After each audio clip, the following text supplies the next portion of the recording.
and let people hop on as they hop on. But welcome everybody to our Wisconsin Rare Disease Day event. It's really great to see everyone's faces. We will just go around real quick and do introductions. You can just say your name so that everybody knows kind of who is here. And I'll start, and then Lainey or Carrie, do you want to call out names since you can see who's all on as we go around? So I'm Danny Sun. I think I know most of you, but for anybody who doesn't know me, I'm one of the co-ambassadors here in Wisconsin for our Rare Action Network. Lainey, do you want to go next? Sure. I'm Lainey Knutson, and I'm a volunteer with NORD as well. And I live in Milwaukee, and I have 2 boys with a rare form of congenital muscular dystrophy. Carrie.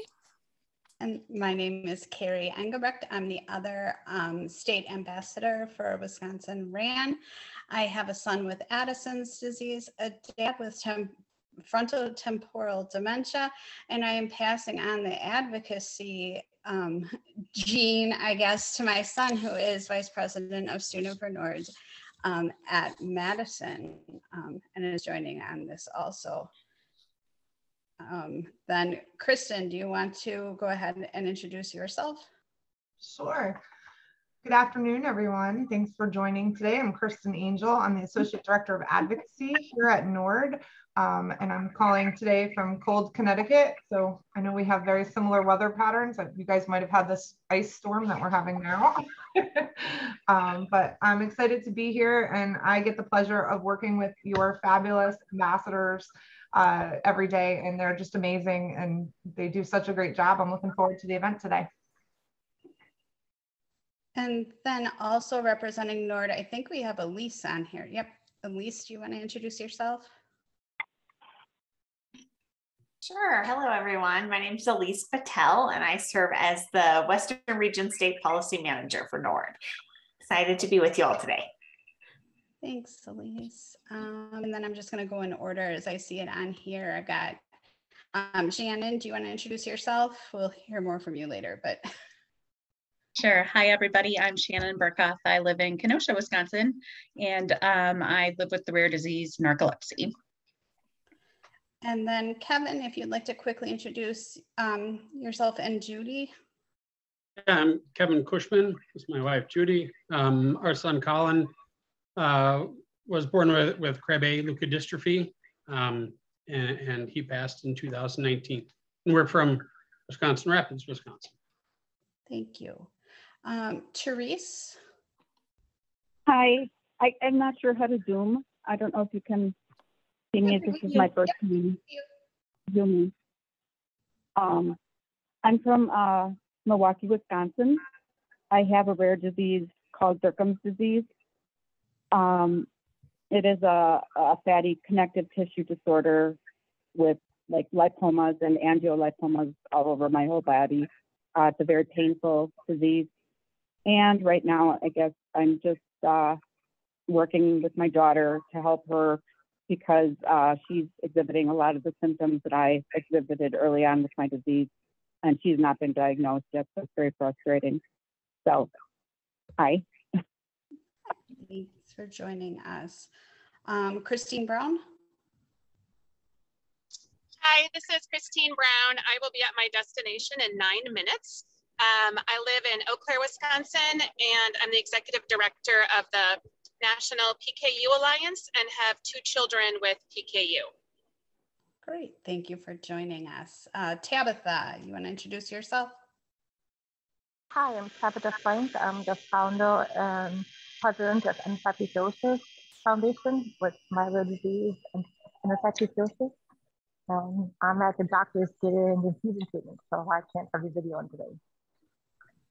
Hey, Nate Engelbrecht, do you want to introduce yourself? Hi, I'm Nate Engelbrecht. I'm the Vice President of Students for Rare at UW-Madison. Thank you. Alessandra. Oh, hi there. I'm Allie, and I'm a med student for Students for Rare, and also my brother has a rare disorder called Hashimoto's encephalopathy. Thanks for having me. Thank you. And I see KB, it says on here.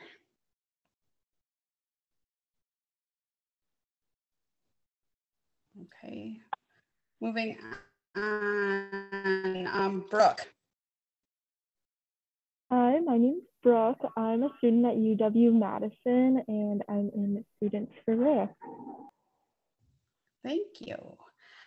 Carrie Lotto. Everyone, I'm Carrie Lotto. I am on the board of directors for the National Niemann-Pick Disease Foundation. I am also a member of the Rare and Ready Coalition. Thank you. Abby.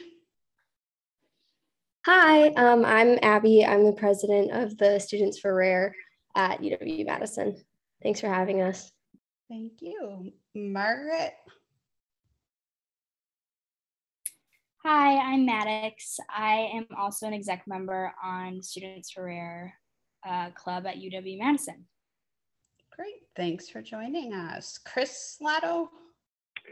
Hi, my name is Chris Lotto, based in the Oconomowoc area. I work in advocacy in the Midwest and am also a rare disease patient, sarcoidosis. Thank you. Sheldon. Hi, Sheldon Garrison. I'm coincidentally also at Rogers Behavioral Health in Oconomowoc. I'm a neuroscientist working in research around genetics, pharmacogenomics, and drug development with rare disease. Thanks. Caitlin. Caitlin Durnan. Okay, and then Bella Lawton. Hi, my name is Bella. I'm a student at UW-Madison, and I'm part of Students for Rare. Thank you. Thanks everybody for joining us. You got everybody? Yep, that is everybody who was on when we started. All right. Then we will just real quickly touch on this medical and legal disclosure. I will not read over the whole thing. You can take a look at it here, but basically no one here is to give medical advice. We're all here to connect and share stories, but we can't provide any medical or legal advice. So just so we're all aware of that before we move forward. All right. And a huge thank you to all of our sponsors.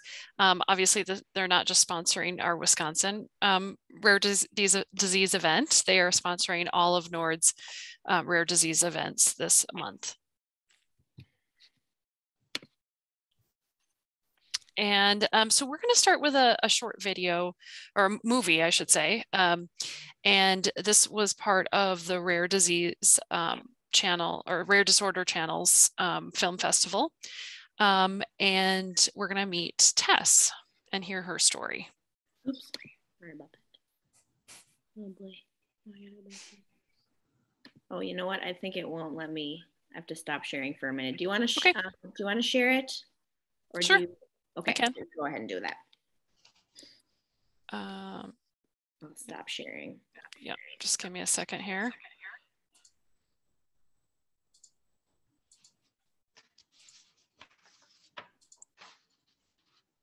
All right, can you see it? Yep. All right.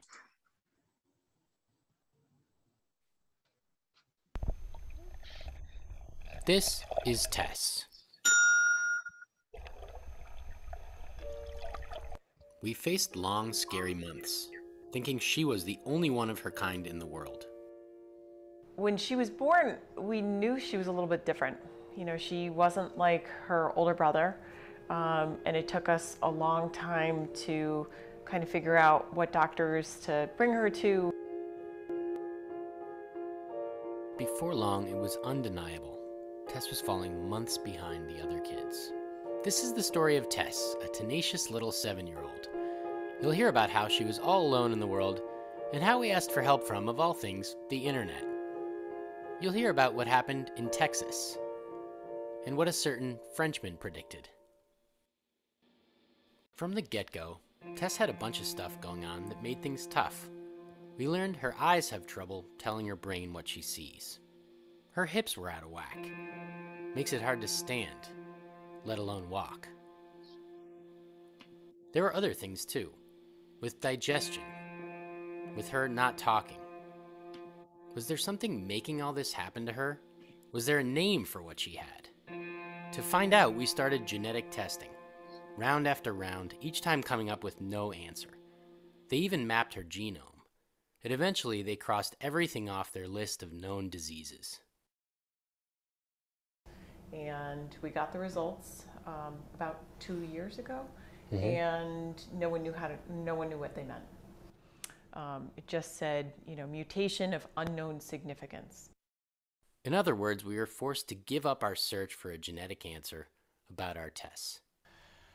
We were trying to just be cool with that and go with that for a while, and it was hard because it's the kind of thing that at night it wakes you up thinking about it, the unsolvedness of it. It kind of, like, the way I think of it is it gets into your bones and just bothers you so much. And but then I read an article in the New Yorker. It was about this guy, a dude from Utah named Matt Might. Might as in past tense of may, or force, or power. See, Matt was a dad in my exact position, his kid having an ultra-rare mutation with no other known patients. And Matt hadn't given up. Instead, he wrote a blog post. It went viral, and he found more families with the same thing. In other words, our search for Tess wasn't over. There was more we could do. We parents of the undiagnosed all do the same thing. We stay up at night, Googling our kids' symptoms, trying to find anything out there about our disease. That dude Matt had a blueprint, a way to find other families. It told me how to write my post, loading it with keywords and phrases about Tess's disease, to basically make an internet beacon, a thing that other people would find when they Google stuff.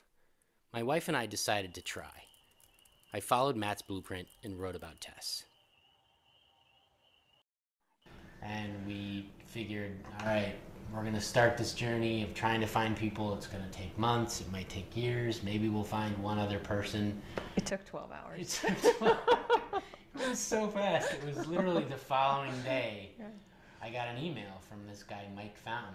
I was on my way out to go for a run, and I got an email from the lab mate who said, "Hey, don't you work on this gene?" And it was sending me a link to Bo's blog regarding Tess. They put all of Tess's information there, enough for us to say there was symptoms, there were phenotypes that were associated, there was all the mutation information, enough for us to say there is a USP7 variant here, and it might have a link to this. I really think we have some form of an answer. Mike told us there were 7 other patients. Tess was the 8th.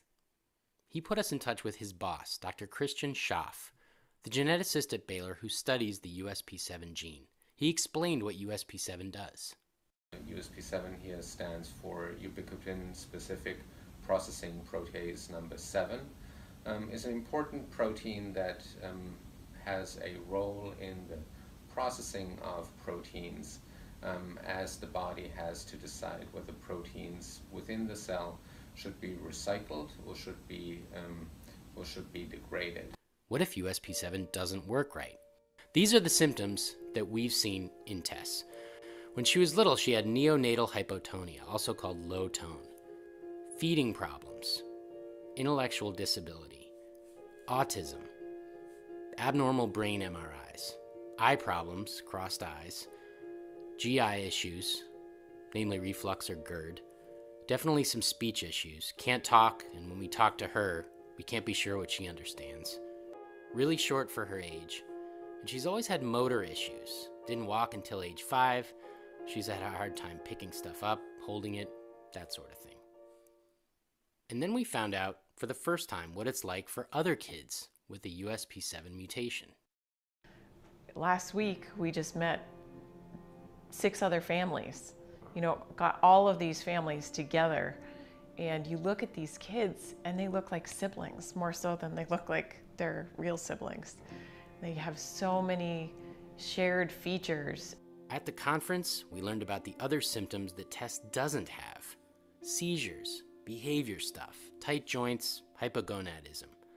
Aside from learning more about the disease, it was amazing to just connect with everybody. And it wasn't until she turned 18 that we found this group through Facebook, through Bo. And finally, it just seemed unreal. It was like, finally, there's an answer. And she belongs. It was just really comforting to have another family that kind of understood what we were going through and how scared we were in the unknown. And to have found a new family, to me, that's really powerful. It's to feel that we're not alone, and what an incredible family we've met, and looking forward to all the future possibilities. Et aujourd'hui, en fait, on est vraiment dans un objectif, un nouveau projet de vie qui est d'arriver à guérir Zoé, notre fille, et puis tous les enfants qui ont la même maladie. Donc on est sur une optique très positive et on sait qu'on va y arriver. Did you hear what the French guy said? Yep. We're working on a cure for the USP7 disease, but first we gotta find more patients. I have a blog and a weekly podcast called Stronger Every Day that got us to this point. It's working so far. We've got over 20 families now. We need to find more though, and that's where you come in.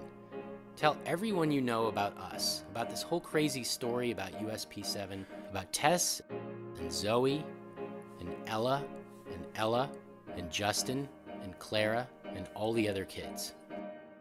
Now that you've seen this, you're in the Tess Army. Visit our website for more information and to help us get the word out. Thank you.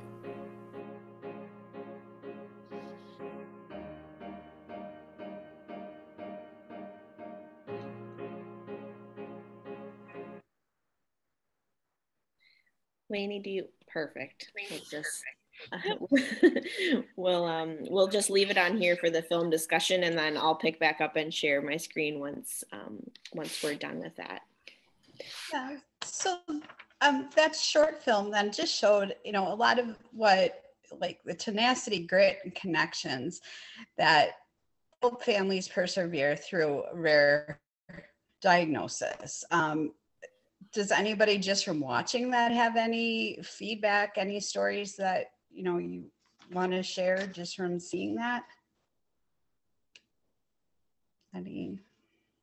Or what did you think of it? Anybody can relate? Yeah, I can share something.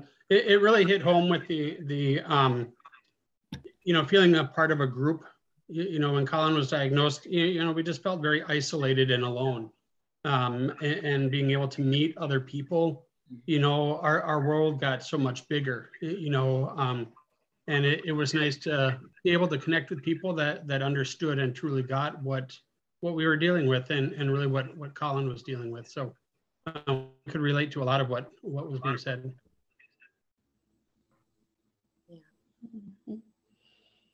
Yeah, and Kristen just put in the chat, alone we are rare, together we are strong. I mean, that's just so much of what we see in that. And I know when our son was first diagnosed with Addison's, it, felt so lonely. We had never heard of it, like many people with rare diseases. And then all of a sudden trying to figure out what on earth a young child is feeling like and trying to put that in perspective, and finding groups of other people who help put those feelings into words was huge for us.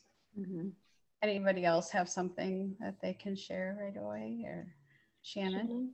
So yeah, I did not meet another person with narcolepsy for 2 years after my diagnosis, and I felt so lonely, and I felt like I was the only one going through it, and I didn't fully understand it. I finally heard of a support group and I attended, and I cried and cried and cried. I'm like, you people look normal. And it's just instant family, because you feel that you finally have somebody who understands. Your family and your supporters are great, but somebody who's actually living what you're living, being able to communicate with them, and it's just so therapeutic. It was just an amazing experience for me, and I longed for that. And the doctors in my area were like, no, we don't do anything like that, because I asked, and then, through my own research, I finally found something, and it was amazing. I think too, even if we don't, one thing I appreciate about the rare disease community is that we are really good at holding space for feeling feeling like we don't know what's to come, and we're all used to that. Like we all know what it feels like to sort of just teeter on like, how are my kids going to feel today? If you're living with it, how am I going to feel today?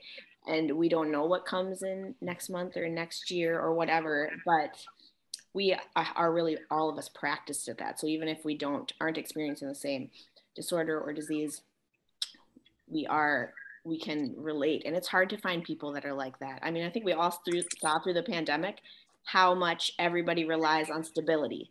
You pull the rug out from people and it's hard to find your ground, right? But we're all sort of practiced at that. And so when I get together with a group of people like this, it is a little bit like you can breathe, like let your breath out and just exhale for a minute and know that like people get that.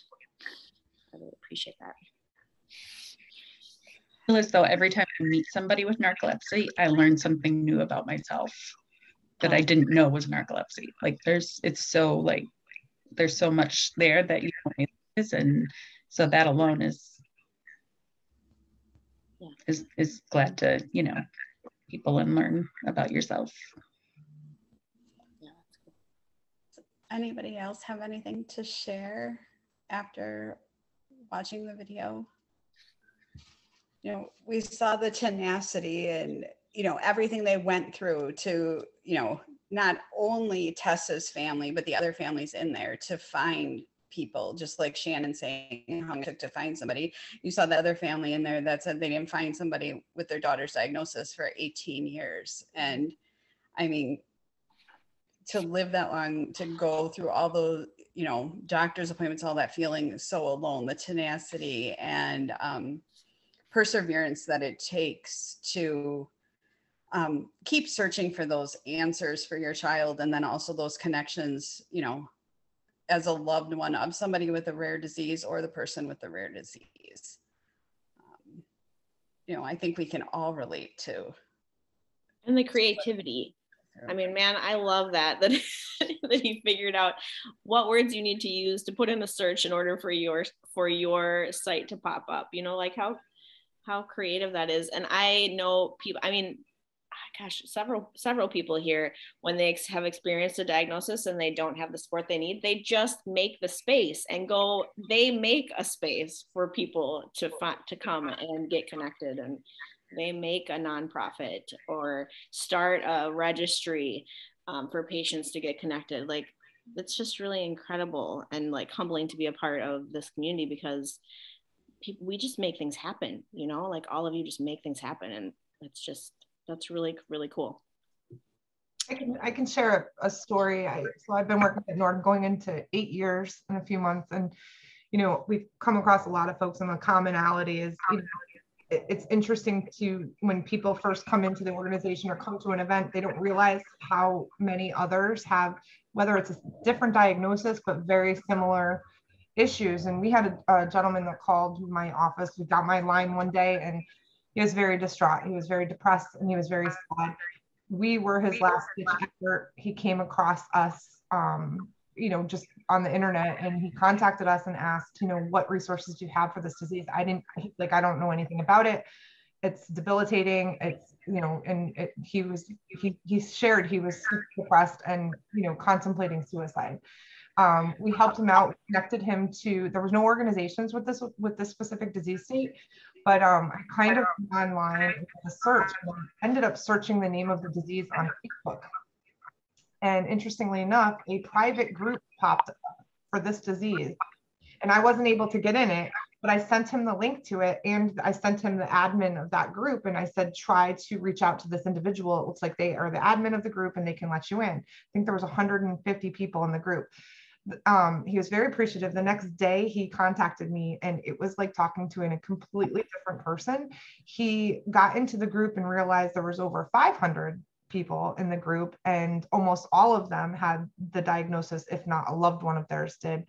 And he said, this is the first time in 5 years I've actually felt like I'm not alone. Even his doctors treating him didn't familiarize with the disease enough. So, it just goes to show that when you share your story, you don't realize how many people you can impact just by putting yourself out there and sharing your story. And and finding others that may not realize there's others like them out there. So that's just one story that, you know, resonates with me. And watching that video, you've got to make those connections, and you have to do it in any way you can. Not everybody's lucky enough to have a, you know, 501c3 nonprofit for their disease state. Some are just Facebook groups. And, you know, that's one of the things NORD is doing. We have our Rare Launch program, and part of that program is actually reaching out to some of these Facebook communities to see if there's interest in developing a full-fledged nonprofit, and we give them the tools and resources necessary to pursue that if it's something they're interested in, and we've had some great successes with that.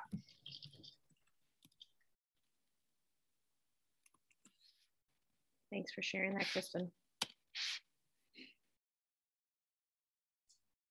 All right, we can move on here then. I will share my screen, and Lainey, you want to introduce our first speaker? Yeah. So I first met Christine, well, not in person, but virtually, of course, last year during one of the Rare Disease Weeks or Rare Across America, sponsored by RDLA. And she's going to share a little bit about her advocacy journey as not only a parent of a child with a rare disease, but also as executive director of one of these patient organizations. So I will hand it over to Christine. Thank you so much. I really appreciate it. And I'm just so excited to be here with other Wisconsinites today, and people from Connecticut as well, you know, to celebrate Rare Disease Day. So, you know, as Lanny mentioned, you know, I think like many of us, you know, when we first received that diagnosis that either we or our child or a loved one had a rare disease that probably most of us couldn't even pronounce, right? Your whole world really comes crashing down, and you really wonder what your child's life is going to be like, what your life is going to be like. Wondering whether or not the goals that you had for your children were going to change because of this diagnosis. And I think for all of us that are parents in this meeting, and probably, you know, also you that were diagnosed with a rare disease as an adult, like you never forget that phone call, right? You know, for us, our first phone call came in August of 2005 after I gave birth to our second child. And, you know, I got a call from the delivering pediatrician at the hospital. We didn't even have a pediatrician. We lived in the northern part of the state at that time. And, you know, I was told that, you know, Connor's newborn screening test had come back positive for something called phenylketonuria, or PKU. And we were told that, you know, we had to be down at the Weizmann Center the next day. And I was told not to go on the internet, right? So when someone tells you not to go on the internet, what do? Right? You go on the internet. And, you know, obviously what my husband and I saw there just really scared us, you know, realizing that, you know, people with PKU couldn't process protein. And you know, that excessive protein could cause severe intellectual disability and, you know, tremors and all these other things. And you're like, what am I going to feed this child? Right. And I remember that night before our first visit to the Weizmann Center, breastfeeding Connor. And at that point, I knew that he was going to be on a special formula. That, you know, his diet was going to be very, very restricted. And I felt like I was feeding my baby poison, because at that point, I didn't know that I would still be able to breastfeed. You know, our lives changed that day. It changed, you know, that first visit at the Weizmann Center. You know, I remember leaving the Weizmann Center and my husband just collapsed on the steering wheel of our car and was just like, I don't know if I can do this. And, you know, I think all of us, right, feel that way. And, you know, at some point, right, this just becomes your new normal. and you deal with what you have to do. You deal with what you have to deal with. And at some point, you know, managing PKU just became really another part of our life. And when our third child was born, I found out ahead of time that he also had PKU, and it wasn't as devastating the third time, but you still grieve. You know, you still grieve for the challenges that you know that that child is going to have. And, you know, from that point, a few years after that, I was hired. I didn't start the National PKU Alliance. It was started by 17 different state and regional PKU organizations across the country, but there was not a national PKU organization. And so these state and regional organizations had come together to create a national, you know, patient advocacy organization focusing on education, research, support, and advocacy. And I bet that sounds really familiar, right, to all of you, because that's what a lot of, you know, our patient organizations do. And it's really amazing. So I started in 2009 as the first staff person. At that point for PKU, and I, you know, we are so blessed that we actually have treatments. We're so blessed that diagnosis happens through newborn screening. We didn't have to go through that odyssey. But, you know, even 13 years ago, we had one company that was interested in developing new therapies. We had one FDA approved drug by that same company. We had no national voice in terms of public policy. There was no central gathering place, you know, for patients. No systems really of national support. And, you know, now fast forward to 2022, we now actually have 23 different pharmaceutical companies interested in developing treatments for PKU. We have 2 FDA approved drugs on the market. The one that was approved in 2018, one of the reasons actually why it was approved, we were told this by the FDA, is because the NPKUA brought patients to the FDA for a meeting to talk about how this drug through the clinical trial process had changed their lives. We've invested $5 million in research that's led to, you know, new discoveries about PKU, has accelerated treatments. You know, we now have a national voice in newborn screening, in access to the frontline therapy for PKU. And that's kind of where I want to, you know, concentrate the rest of my story. So, you know, the frontline therapy for PKU is medical foods and a restrictive diet. And, you know, that has successfully prevented severe intellectual disability for more than 60 years in our country. And still most families, some families and most adults around the country can't get their medical foods covered by their insurance company because they're not prescription drugs, they're medical foods. And so we now have had 6 bills in the last 6 sessions of Congress to try to change this, which is called the Medical Nutrition Equity Act. And we still haven't gotten our bill passed, but, you know, it's been 12 years and, you know, we, you know, now work in a coalition with other allied disorders and GI disorders that also use medical foods. You know, we have done close to 400 visits a year on Capitol Hill. You know, we'll be back again at Capitol Hill, you know, next week as part of, you know, Rare Disease Week with the Every Life Foundation.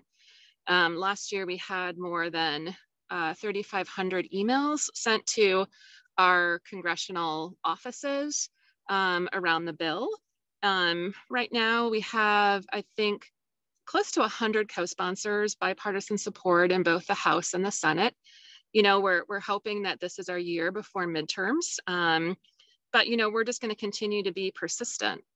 And, you know, I think it was Kristen said, right, that, you know, the importance of sharing your story is really how we all make connections in the rare disease community. And I would also say and reiterate to all of you, and I know that all of you already know this, but your story matters.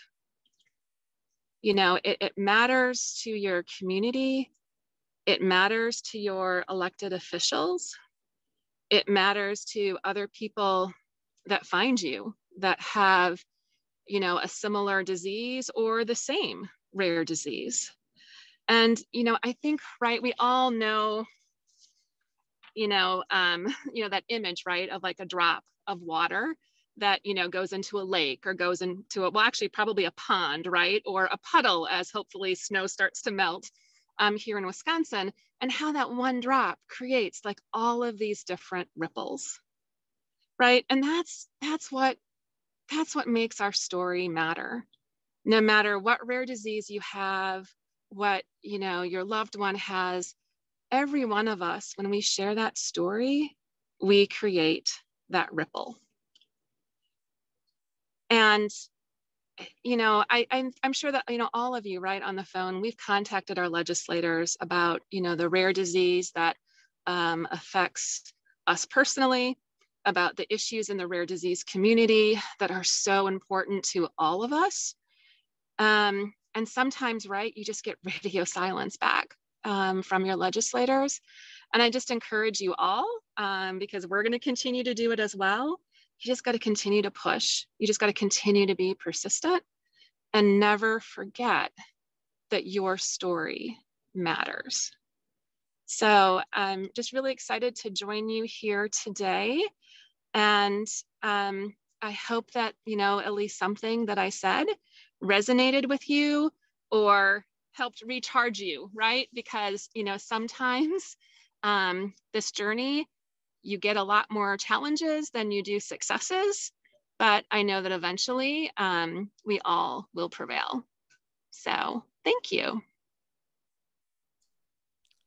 Well, thank you, Christine, for sharing your story, and not only just for PKU and that, but how it translates to just rare disease in general, and how sharing your story does make a difference, and your story of tenacity and having that bill be introduced 6 times, and yet you're still working to get it passed and still fighting for what you know is best, not only for your son, but for others with his condition and others with conditions similar to that.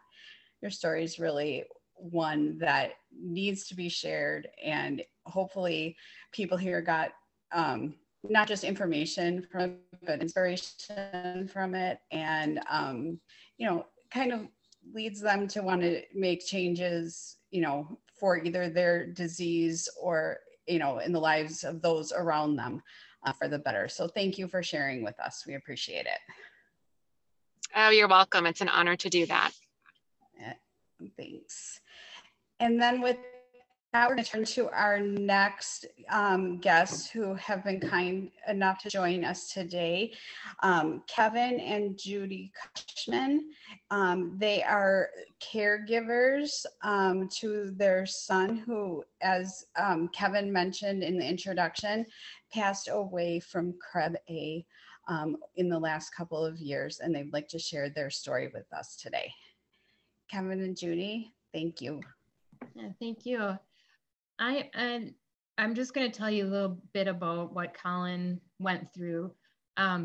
He was your typical, normal, everyday little baby. He was meeting all of his milestones. We had no concerns whatsoever that anything was wrong. It got to be about 8.5 months or so when we started to notice things that he was regressing and not doing what he should be doing. He never really sat up on his own, but we always thought it was because he had a larger head. The picture that you see there, he's waving, that was one of the first ones or one of the last ones we actually saw. He was probably about 7.5 months old there, maybe 8 months old. We saw it one day and then all of a sudden it was gone. And then he started to clench his fists and he just tightened them up really tight. He got very irritable. We could basically hold him to keep him comfortable. We didn't know what was going on. You'd pull him up, and if you let go, he just was going to fall backwards. At his 9-month checkup, his doctor recommended that we go to see a neurologist. So we went to see a neurologist, and she had an MRI scheduled for him to have done. We found out that the white matter of his brain was affected, but we didn't know what that meant. And of course, like Christine was saying, you know, we ended up writing down names of what the radiologist was saying that it could be. And she said, I don't want you to be scared, but pretty much sent us home. And of course, Kevin Googled it that night when Colin and I went to bed, and I Googled it in the morning before I went to work, and everything that we were reading, we were just petrified. And pretty much all of them were going to be terminal at some point. We thought our child was going to be a special needs child, just needing help. But he pretty much so that was at 9 months old. And then at 13 months old, we finally got his diagnosis and found out he had Krabbe leukodystrophy, which affects about 1 in 100,000. And we were able to put a feeding tube in place right away, and then met with a doctor out in Pittsburgh who specifically studies Krabbe patients. And she told us kind of the pathway of what was going to happen throughout his life. We were told he had 13 months to 2 years to live. And at that point, he was 13 months old. So we were trying to, you know, figure out how are we going to live with our child and what were we going to do for him. So we did the best we could with what we knew. So it got to the point where we had to suction him and care for him 24/7. We did vest treatments and nebulizer treatments and cough assist treatments, all of these things to try to keep respiratory illnesses away from him, because that is what they told us would probably end up being what would end his life. And so we did everything we could to keep him comfortable because he was too far advanced in Krabbe to do anything. There is a treatment. There's not a cure as of right now or back then either. There was a cord blood transplant that could have been done, but because he was too far along and too far advanced, we weren't able to do any of that. But we knew that if he would have been able to communicate with us and tell us what was going on, we could have figured out things a lot quicker than what we would. And we did. You know, it could take 3 to 5 days before we figured out what medications needed to be changed or what he was needing. He was just a tough boy and just very strong, and he fought until he couldn't anymore.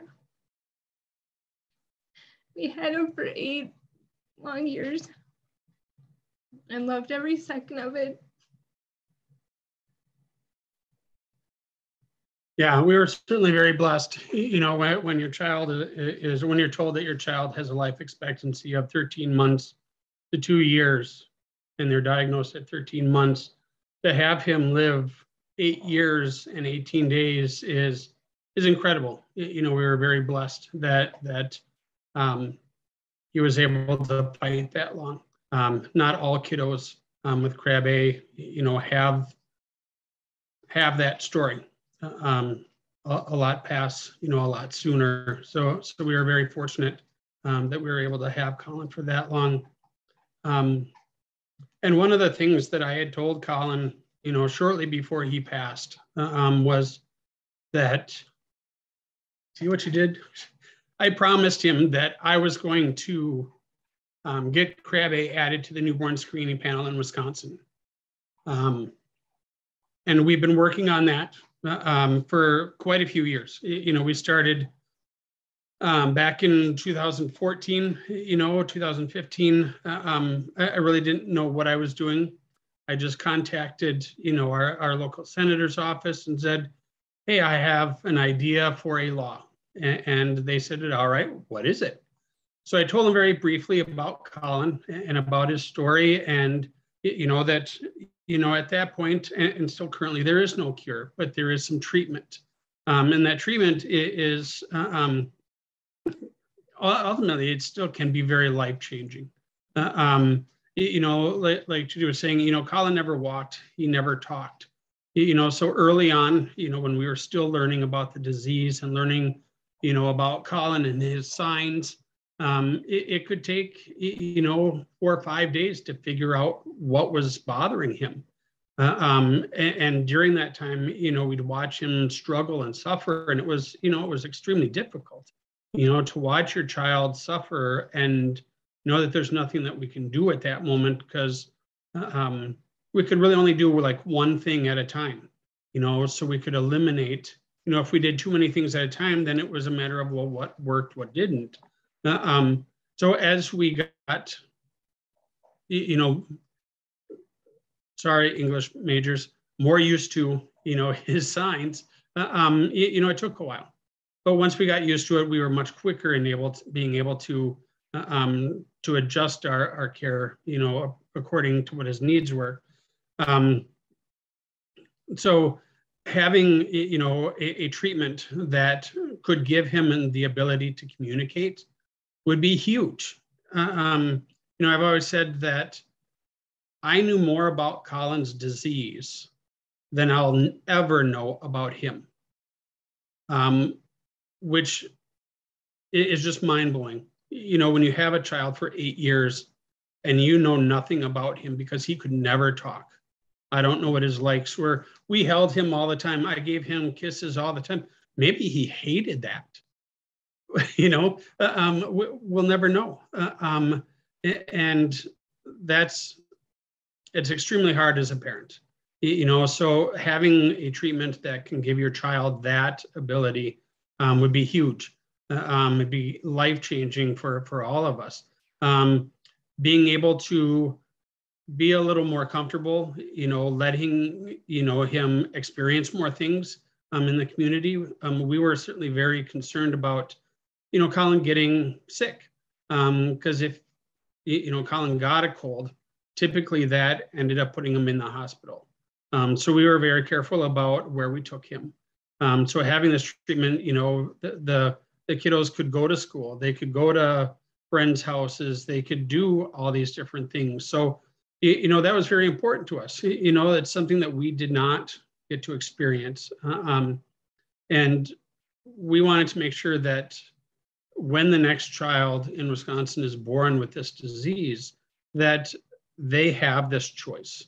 And that's really what it is. It's a parent's choice. It's something that Judy and I never got with Colin. Certainly parents can make the choice not to do anything. But again, that's their choice. And it also gives hope. Right now, there's a kiddo in Oregon that is the same age as Colin that received a transplant and is currently disease-free, which is incredible, and then there's kiddos that have received the transplant and, have still passed, and then everywhere in between. So I called the senator's office and just said, here's a story, here's what we think. And they were, very interested. And the senator came out and met with us. We had a bill started at that point. We also learned that going through the Department of Health, we could do the nomination process, which we did that. And all of those were, just kind of met with the roadblocks. We were just starting out, so we were just kind of learning what we needed to do and what still needed to kind of happen.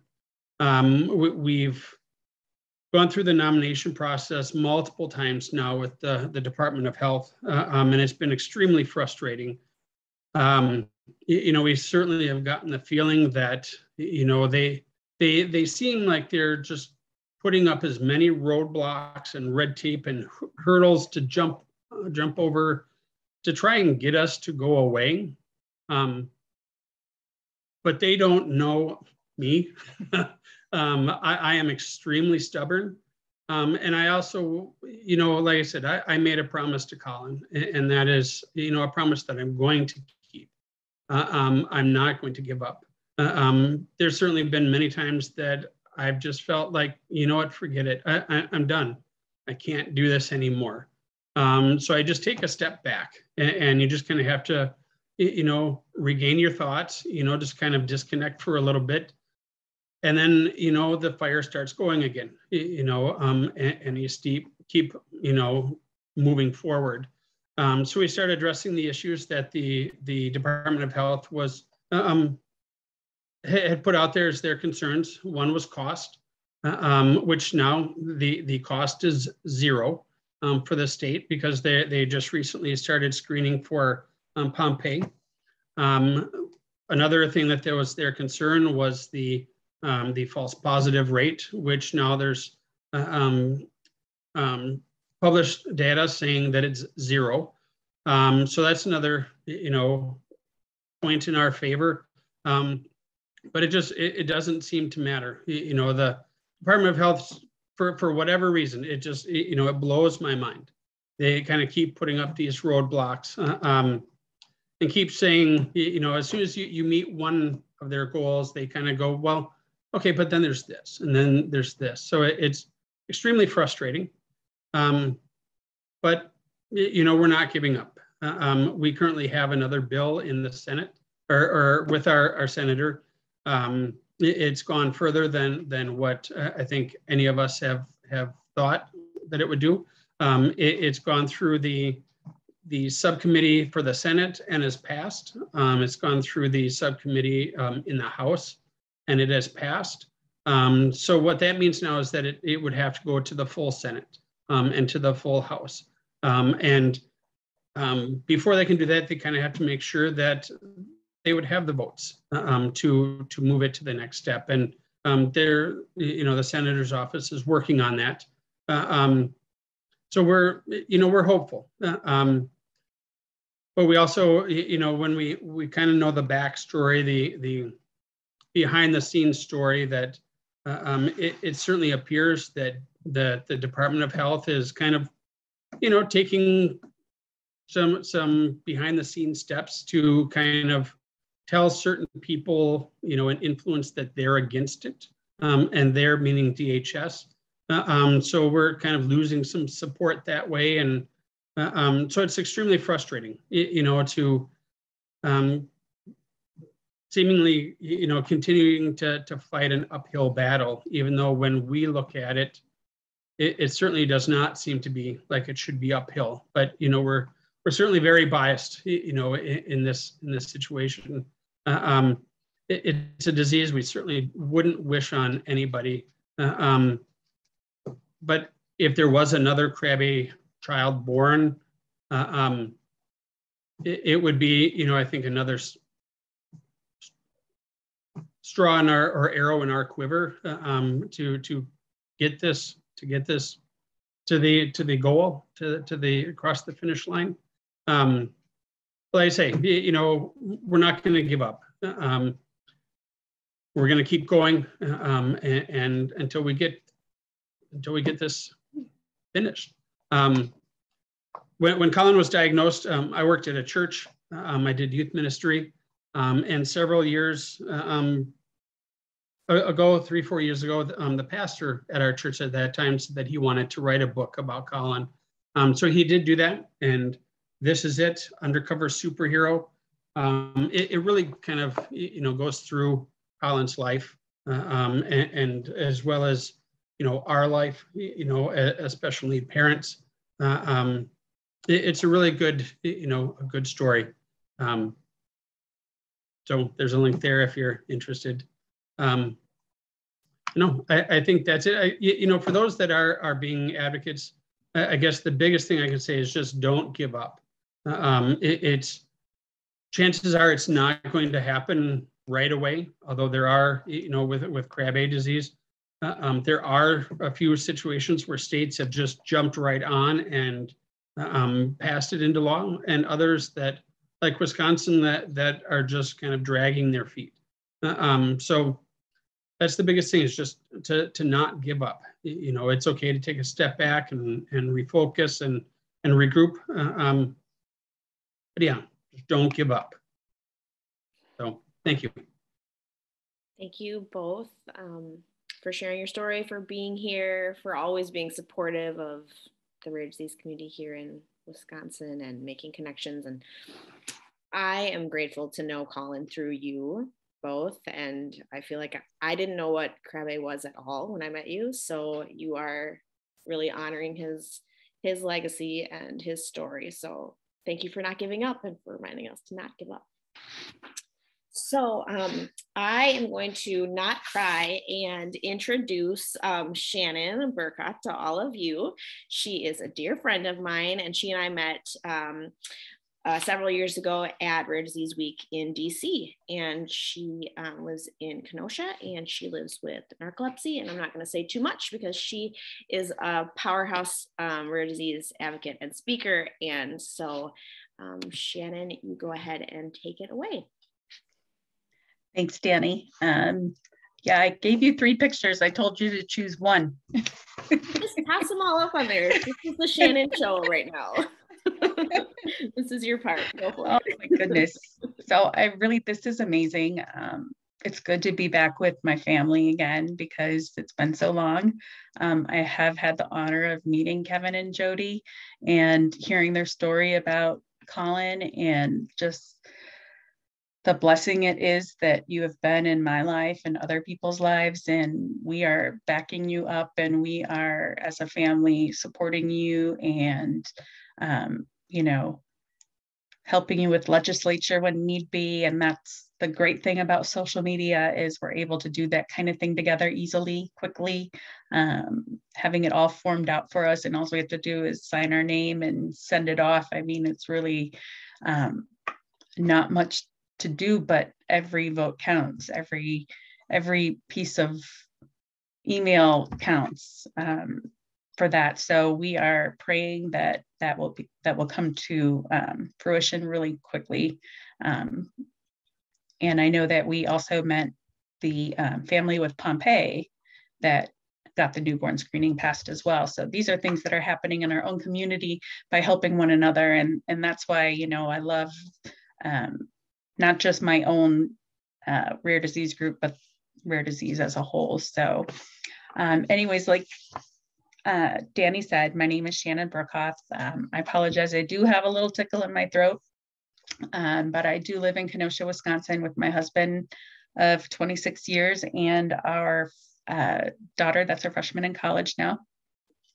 I'm a trained speaker with Project Sleep's Rising Voices of Narcolepsy, which is an active advocate for narcolepsy and rare disease as a whole. And I'm the program assistant for another rare disease group, Clove Syndrome Community, who I've been working with for the last 1.5 years. I've been blessed. I haven't been able to work the last 10 years because of lack of treatment.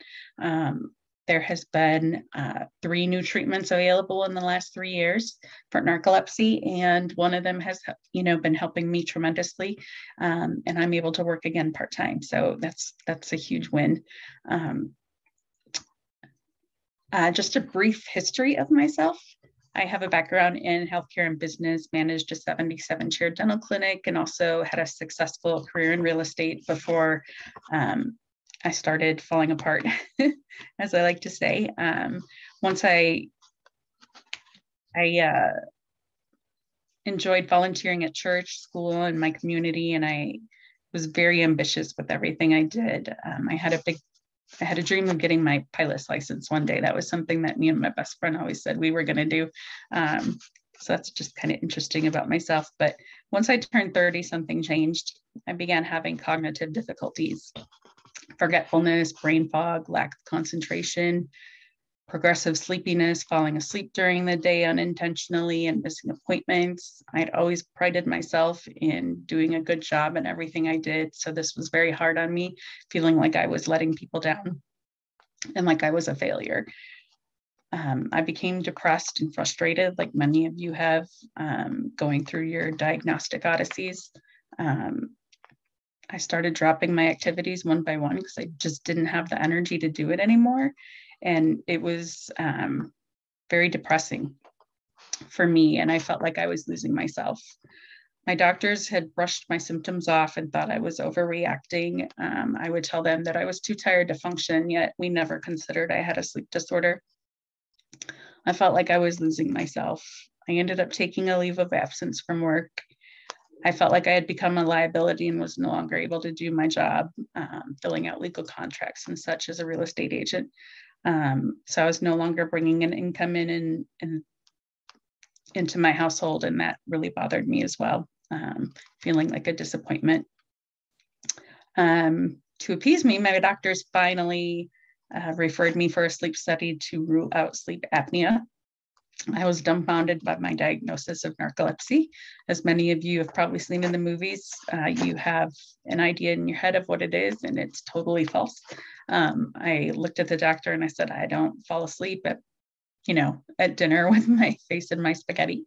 And he assured me that that was not what narcolepsy was, that was, misrepresentation and so forth. So basically, he handed me a brochure for a nonprofit for narcolepsy, gave me a prescription, and told me, "You're fine to drive, but you'll never get your license. You can never get a pilot's license." I'm like, it was just kind of weird. Like,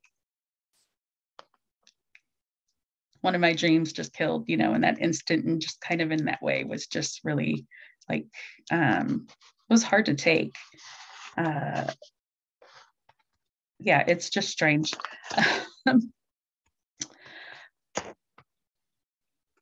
I researched this misunderstood disorder, and I found narcolepsy to be very intriguing and a whole lot more than I ever thought it would be.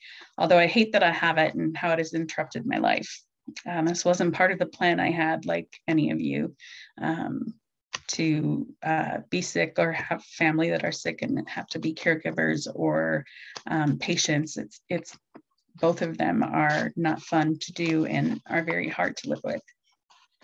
So what exactly is narcolepsy? It's a chronic neurological disorder of the sleep-wake cycle, where 70,000 neurotransmitters once existed in the hypothalamus to regulate the sleep-wake cycle have been depleted. There's no explanation as to why this takes place. Some people retain some, and some people are completely out. So basically, I am running through a sleep cycle all day long. Excuse me for one moment. I can fall asleep for a minute and not even know it. And in that time, I'm having a conversation with somebody and I don't remember what they said. So it's very intriguing, the cognitive disabilities that come along with it. So narcolepsy affects 1 in 2,000 people, currently no cure. The main symptoms are excessive daytime sleepiness, which are which is comparable to 48 to 72 hours without sleep. So any of you who remember cramming for your college exams, that's how I can feel on any given day. Excuse me, sorry. Cataplexy, which is a sudden loss of muscle tone, usually associated with a strong emotion. I'm sorry.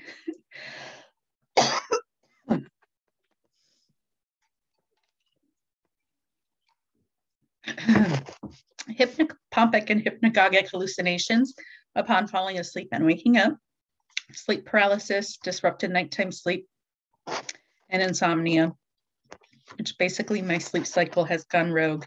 I'm tired when I should be awake, and I'm awake when I should be asleep. And it's very frustrating on a daily basis. It's diagnosed through a polysomnogram and multiple sleep latency tests. Treatments include wake promoters or stimulants for daytime sleepiness, although I learned through starting on a stimulant that I had a heart disease. I started having a lot of problems, and I went in and discovered that I also had cardiomyopathy, and so I wasn't able to be treated any further. So that's why I pretty much had to stay not working for the last several years. And yeah, it was nice to have a diagnosis, but then it was also hard to know that it's permanent. Narcolepsy is more than just a sleep disorder. It's an invisible illness that's falsely portrayed in the media, like many of you have seen. That's another reason that critical awareness is needed. There's 8 to 15 year average between symptoms and diagnosis.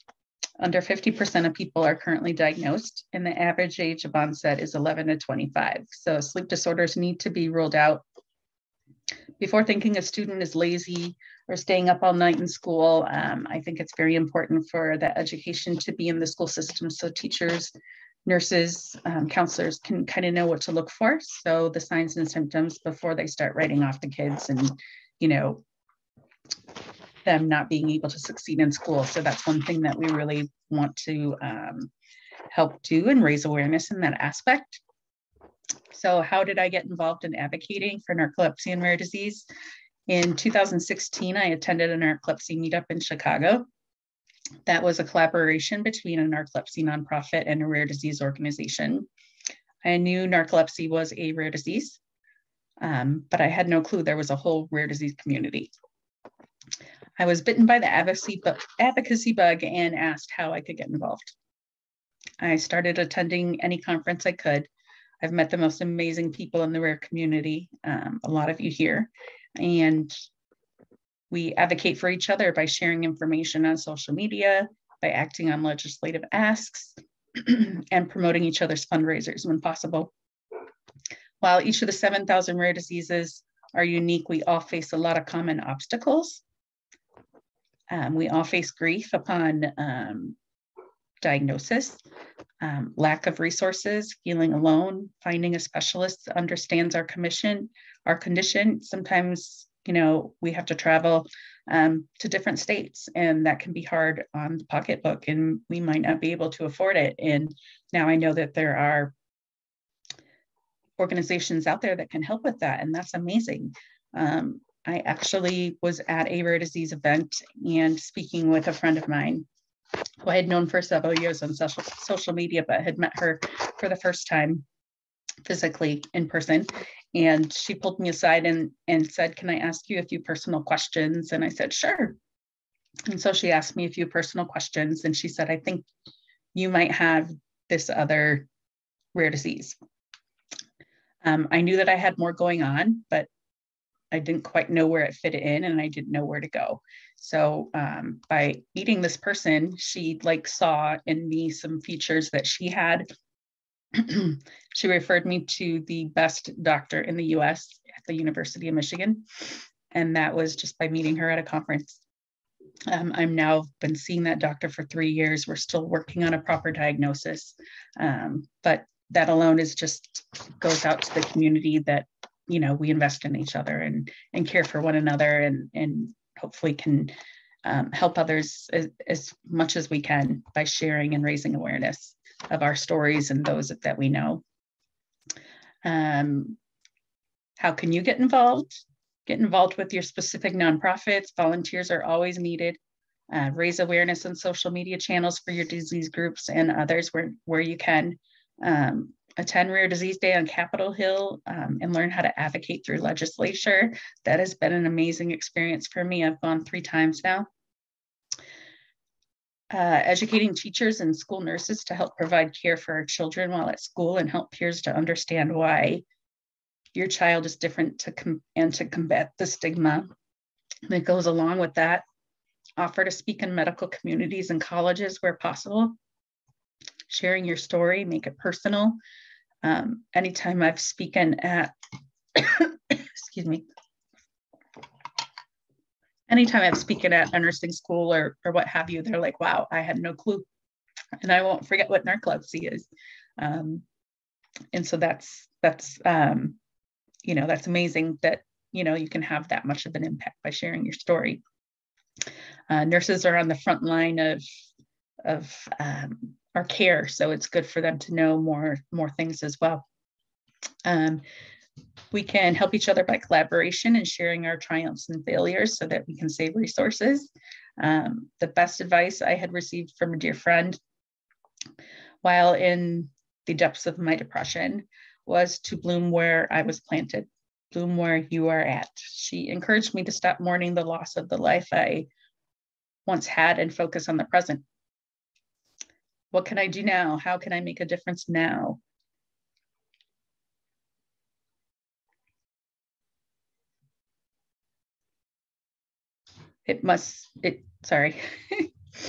How can I make a difference now? And for me, that was raising awareness. I knew narcolepsy like the back of my hand at that point. So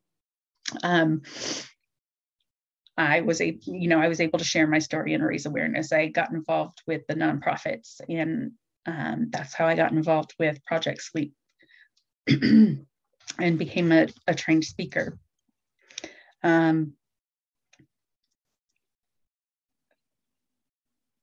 That's pretty much narcolepsy in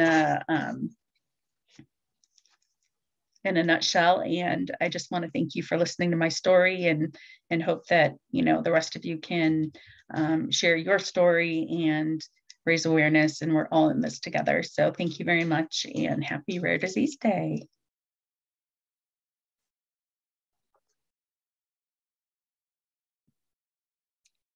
Thank you, Shannon, for sharing your story. We really appreciate that.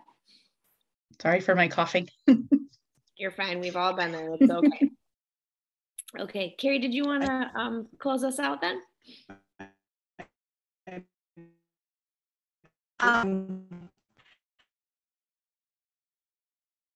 We're almost going to get through a whole presentation without freezing. Carrie, I think you're...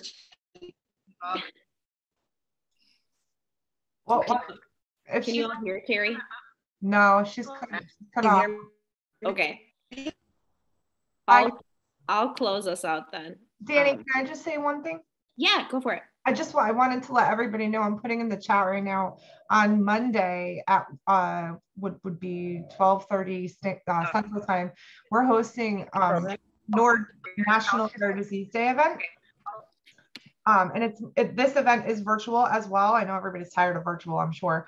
But this event is specifically more on the entertainment purposes and bringing the community together. So I encourage anybody that's around and available to participate in that event. I can share that Christian Guardini, I think I'm saying his name right, who was featured on America's Got Talent and has a rare disease, will be our guest performer. So we're really excited for that, and hopefully you guys can make it. Okay, I'm done. Thanks, Kristen. Kristen, would you mind sharing the link to join RAN? Would you mind doing that while we just wrap up here? That would be great. So Kristen will put in the chat the link to join Wisconsin Reaction Network. So just in case anyone is on the call and isn't a member of our Reaction Network, or RAN, here in Wisconsin, go ahead and click that link and you can just really easily sign up, and then you should receive emails about events and action alerts and things like that. So we just want to thank everyone for attending and taking your time out of your day and joining yet another virtual event. And we hope that in 2022 here, we will all get to see one another face-to-face more and just work towards all of our advocacy goals. So thank you all for your time and your support, and we'll see you next time. Now I'm not frozen. Welcome back, Karen. Everybody have a great afternoon. You too. Thank you. Bye.